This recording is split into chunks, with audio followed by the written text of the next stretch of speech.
ก็ได้ยินแต่หลวงปู่เทียนบอกเมื่ออายุ60แล้วจิตคิดถึงช่วงใดวัยถึงเพิ่นอายุ60กว่าเพิ่นแม่นที่หลวงปู่บอกจริงพอคิดจะได้เก็บขนาดจะต้องกลัวนะนี่เป็นตายไม่แท้พอเก็บปวดประมาณนี้คิดสิตายก็เป็นเรื่องตายแล้วโอ้เป็นยังไงคือเป็นจะได้รับการบอกเพื่อเราก็ได้ยินหลวงปู่เทียนบอกครับโรงเรียนว่าถ้าอายุ60 ปีแล้วเรื่องเป็นพวกตายว่าเป็น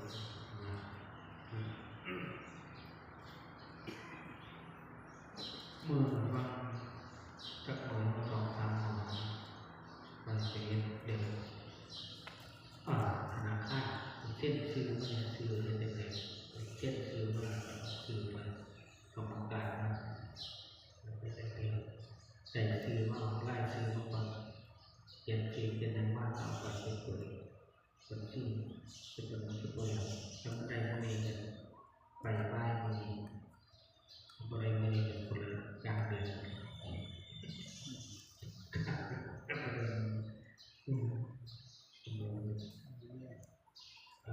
ไม่ใช่จนแต่เนี่ยได้มันสู้ที่เขาถ้าได้มันสู้ที่ไปแล้วก็จะเจ้าโบไปสิ่งสำคัญสู้แล้วก็อย่างไรนั้นการกระตุ้น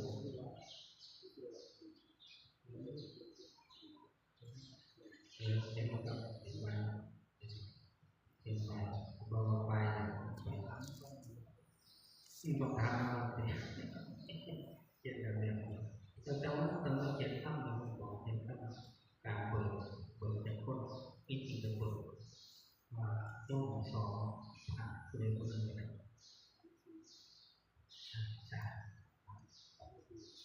สามแต่จะที่โยกสอง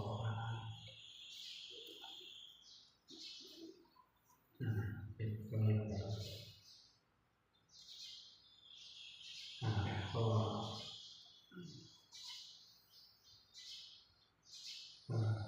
ยังไงคือเดือนนี้เป็นเดือนผมว่าวิชา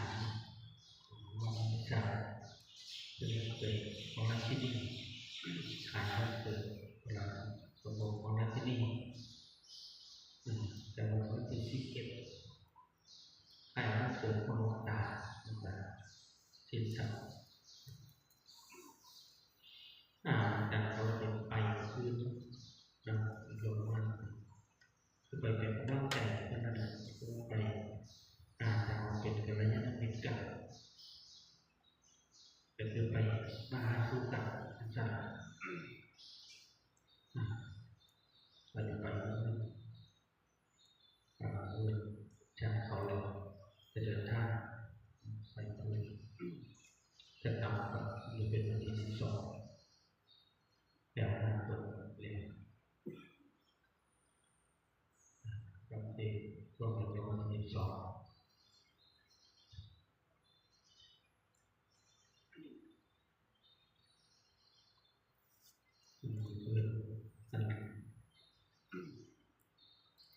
เรากำลังเล่นก็เล่นต่อเล่นแต่เราจะเล่นไปจนเราเรียนแต่ถ้าว่าอยากฝึกเล่นอ่านบอกเขียนก็ได้แล้วก็เขียนซีจะบอกสัญญาจะเรียกส่วนของฝาเขาเรียกว่าเขียนซีจะของใดจะเขียนซีของใดแล้ว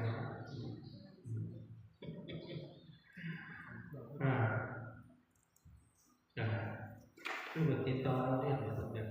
หัวใหญ่เรียนก็จะก็ไปถามเรียนอย่างนี้ที่อยู่หาดในโจงขาในยังพากันเรียนเดียวอุดรปฏิบัติเรียนเป็นคน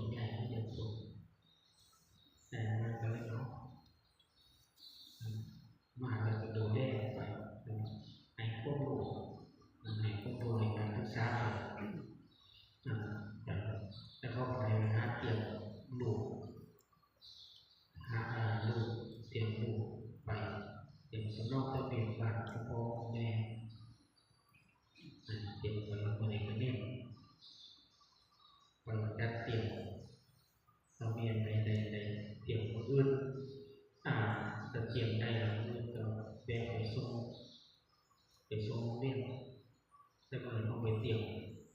เพราะว่าให้เล่นเกมกันนี่เดี๋ยวเล่นเกมเอกสารเตรียมเอกสาร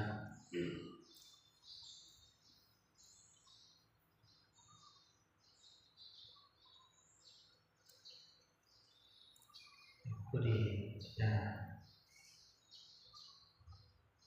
นักเรียนเกณฑ์ไม่เกณฑ์ เจนครับเกณฑ์แล้วก็เกณฑ์จัดนะครับเกณฑ์จัดผมมานำก็ได้เลยว่ามาอยู่กับล่องอยู่บนล่องอยู่บนตู้จากป่านั่นเองจะมีถ้ำหรือว่าที่ใช้วัดที่เป็นสถานรองรับเพราะว่าจะเป็นภิกษุสมณเณรอุบาสกอุบาสิกาจนถึงเขาใส่พื้นที่เขาใส่มาสอนพื้นที่ตรงนี้บ่แม่นว่าเป็นวัดของคนใดคนหนึ่งเองอย่างบ่แม่นว่าเป็นวัดของคนใดคนหนึ่งเป็นมองคนนั้นคนนี้มาใส่สอนหรือคือมาศึกษามาภาวนามาปฏิบัติศึกษาเป็นพวกการศึกษามาแต่สมัยในสมัยพุทธเจ้า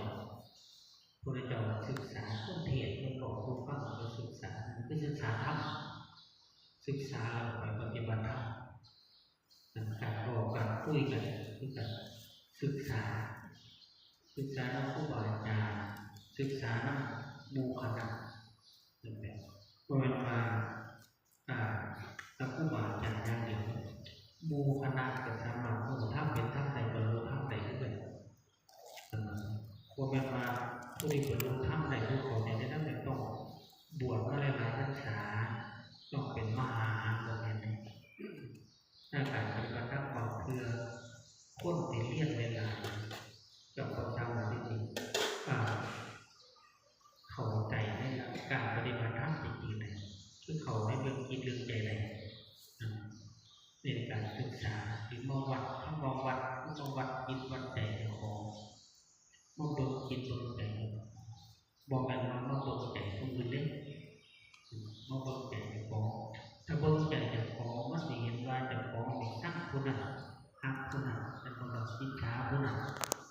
เห็นมันจะได้อย่างนั้นมันพอใจมันโง่พอใจนี่เป็นข้อเสียชัดคือผู้มองปฏิบัติคือมาวัดแต่ของคนมันมีหนอนมีหลายคนเราพยายามใหญ่มันเป็นเจ้าหน้าของจิตใจของ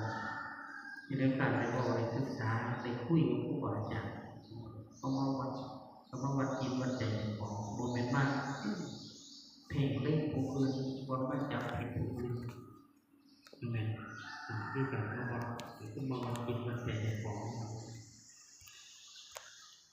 ถ้าการไปจับผิดผู้อื่น